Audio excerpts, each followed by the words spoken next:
You're about to mess up. I'm telling you, you're about to mess up. In this video, I want to share with you 4 mistakes that so many people make with content marketing, how to avoid these mistakes. And you can avoid these mistakes. By the end of this video, you're going to know what not to do, because so many people are doing the bad things, okay, and it's not working out. So when we try to do content marketing, we develop these buyer personas, and there's nothing wrong with developing buyer personas. As a matter of fact, I think it's a good thing. I think we're finally going, wait a second, there's a certain type of person I'm selling to, let me figure out who they are. That's fine, but in this process there's 4 mistakes that are made. In this video I'm going to walk you through each one of them so you can avoid them and your content marketing will actually work. Don't forget to subscribe. Hit that subscribe button down there, turn it from red to gray. Don't forget to ring the bell, turn all bell notifications so you're notified every time I go live or if I upload a video. And a thumbs up, well, that would just be the icing on the cake. If you would hit that thumbs up, I would really appreciate that. Okay, let's get right into this. We're trying to develop these buyer personas so that we can sell more of our stuff, whether it be services, whether it be products. But in doing so, we make some huge mistakes. Let's walk you through them right now so you can avoid them. Now, no matter what your business is, I think it's super important to actually talk to your buyers, talk to the people who may be interested in your products. I think the biggest mistake we make is we don't talk to anybody. You know, you get higher up in your company or you own a company and you say, well, I've got people to talk to my people for me. Well, they may not be as good as you. I think every now and then you need to pick up the phone and answer a call or answer an email or try to contact one of your buyers or somebody who's just interested that hasn't bought. What would push them over the edge? You got to get that information from the actual human being. I think too much we would rely on our salespeople or the people in the office and we assume they know this stuff, and they may not. Okay, so the first mistake is making stuff up about the buyers. Okay, making stuff up. Now how do we do that? Well, we may talk to our sales reps, and the sales reps may give us reasons why people aren't buying or reasons they are buying, when we readily know that customers will lie to you. Okay, they'll lie for a lot of reasons. You know, they may not like your product and they may tell the sales rep, well, I just don't have the money this month. I think it's a really great product, I just don't have the money. So right there, that you may say, well, I got to lower my prices, when that wasn't the real reason. They just didn't like your product because it tasted bad. Okay, maybe you're selling a food product like us. I own a company called Survivalcave food, you can see right there, and people love our products, but the bottom line is don't rely on these outside sources because the data may not be good. So we start making up stuff about our customers that just isn't true. So how do we fix this? We actually talk to people who are not only interested in our product or people who bought our product. I may talk to a buyer and say, well, how'd you find out about us? And they said, well, I watched a video on YouTube and there was this guy, he was doing a review on your foods. Oh, well, okay. They didn't come to our website, they were actually on YouTube. So maybe that's an avenue where we can get more people to review our products and we can get more stuff out there. Or they may say, well, you know, I saw you do a video on YouTube on your YouTube channel about how to grow businesses, and that led me to look for the kind of businesses you have, and then I found Survivalcave food. So they're walking us through this process, and as we get walked through this process, we're learning more and more about them. I think you need to do this. I think you need to talk to those people out there one-on-one and figure it out for yourself. Don't rely on statistics and numbers and all this other stuff. Actually talk to human beings. The next mistake we make, number 2, is getting sidetracked by information or data that is irrelevant. Now, what do I mean by this? Well, your sales reps, your people in your office may say, well, I think our customer is a male and he's from 31 to 40 years old, and he's married and has 2 kids. A lot of those things make no difference whatsoever. I mean, a female may be just as likely to buy your product, and maybe she's not married and still likely to buy your product. So when we look at all these details and these minutia of data, a lot of it really doesn't matter. We have to figure out what motivates that individual, what makes them actually buy our product.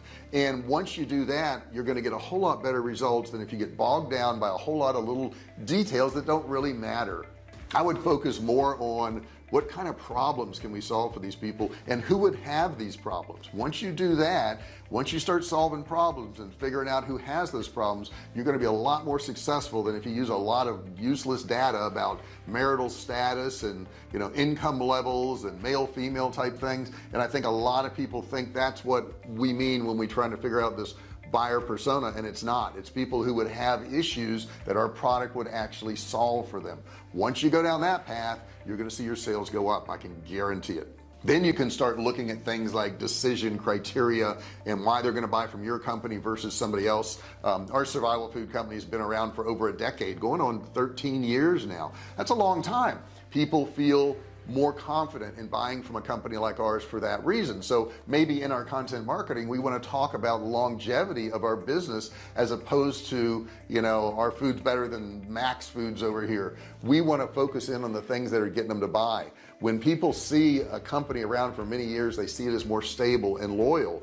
When they see it stable and loyal, they buy into that. So maybe in our content marketing we want to talk about the stability of our company, the loyalty to our customers, the fact that people don't refund our products because they love our products. Those may be the things that we want to focus in on our content marketing, as opposed to saying I want to market to, you know, John, who's 45 years old and has a mid-level job and makes $70,000 a year. That doesn't help me much. Okay, but some of the benefits of buying our products may help me focus in on my customers a little bit more when we're talking about those things. Number three, biggest mistake, is developing too many buyer personas. Yes, you can have more than one buyer persona, and it's a good idea to have more than one.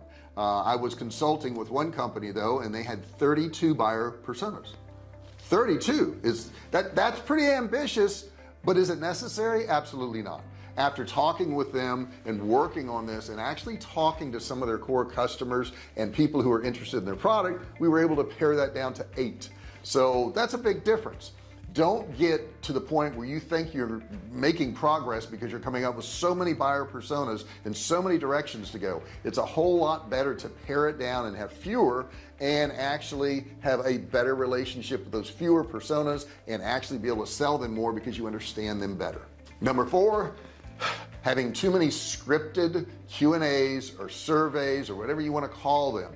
This doesn't always work, and the problem with this is when you have these scripted surveys or Q&As, you're asking them things that you want to know in a particular order. But if you let them just talk, you're going to get information that maybe wasn't on your script. So you maybe want to move away from some of these scripts. I know it's a good idea to be organized. I'm not saying it's not a bad idea to be organized. Matter of fact, I do lives usually 3 days a week, and when I do a live, I have a list of things I want to go over. These are things I want to talk about. These are things I want to hit upon. But I always tell the audience, but if you've got something else you want to talk about, put it in the chat section, put it in the comment section. Let me see that. Once I see that, sometimes it will uncover things that they want to know that I didn't even know they wanted to know. So it changes my live presentations because I'm gearing my stuff more towards what they want rather than what my agenda was. Be very careful about agendas. Be very careful about scripts, surveys. You're going to be asking what you want to know instead of finding out what they really think. So the way to fix all of this is to have open-ended conversations with your customers. You know, you may say to them, well, why did you buy my product? They say, well, it was a good price. Great. So I think price is it. But if you follow up with outside of price, what else is important? They said, oh, absolutely, the flavor of your canned meats is amazing. It's better than anything I can do at home. When if you had stopped at the initial question of why did you buy our products and you didn't expound on it, you may have missed that. Okay. And they also may say, you know, well, you have really fast shipping, we really appreciate that. So now you've got a whole lot more information. Instead of having a one answer to your question, now you've got several answers to your question that can lead you down the path of what? Developing a better buyer persona, because that's what this is all about. Developing a buyer persona and being able to market to these people where they are, not where you want them to be. You got to be very careful about that. If you focus on these 4 mistakes, I think you're going to get a whole lot better results. Matter of fact, I know you will. Don't stop there though. Don't, once you develop your buyer persona, say, well, I've got it, that's where I'm going to sell to. You've got to constantly re-engineer this. You got to constantly ask them questions. You got to constantly talk to them.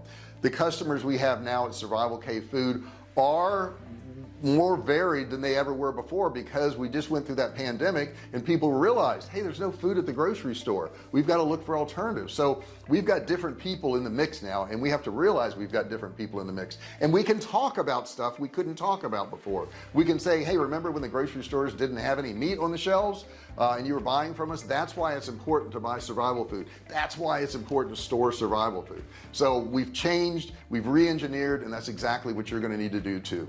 Thank you so much much for watching this video. I really appreciate it. I do have a free course below, $97 course. It's absolutely free. It's a click and learn, very simple thing. And I also have some links below to some of our sponsored stuff, to some of our affiliate stuff. You ought to check that out too. Thank you so much for watching this video.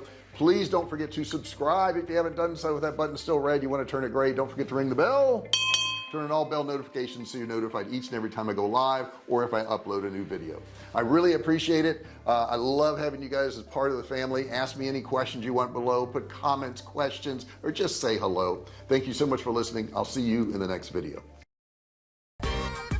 Hey, thanks for watching my video. Don't forget to subscribe to my channel and click that little bell right there so you can be notified every time I do a new video. Also, click on one of those videos there. Keep watching on my channel.